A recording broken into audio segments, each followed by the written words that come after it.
Қыздар, баршаларыңызға сәлем. Бүгін біз сіздермен қытырлақ дәмі өте керемет болып шығатын вафельный трубочка дайындайтын боламыз. Қыздар, міндетті түрде жасап көріңіздерші.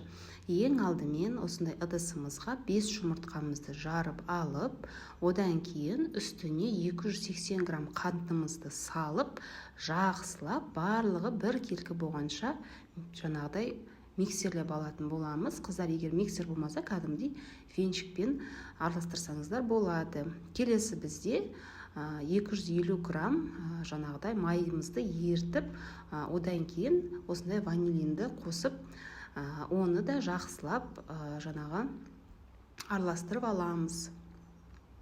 Одан кейін қыздар 300 грамм ұнымызды екіге бөліп, оны да араластырамыз. Міне мен бір бөлігін салып араластырып алдым. Одан кейін тағы да бір екінші бөлігін араластырамыз. Осы 300 граммды 150 граммнан салып араластырып алатын боламыз.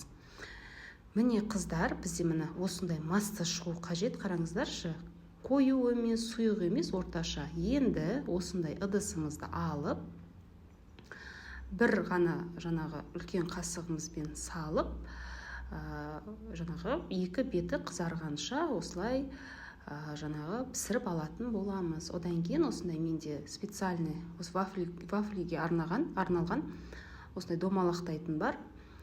Міне қыздар, видеодағыдай осылай әр қайсысын жасасаңыздар болады. Дәмі өте керемет болып шығады, қыздар. Прям қытырлап тұрады. Енді шаймен ішкенге өте тамаша. Және де ішіне сгущенка қоссаңыздар да болады, крем жаңағыда істесеңіздер де болады. Міне қыздар, біздің трубочкаларымыз дайын болды. Видеом ұнаса, маған лайк басып, комментария қалдырып, тіркеліп кетіңіздер.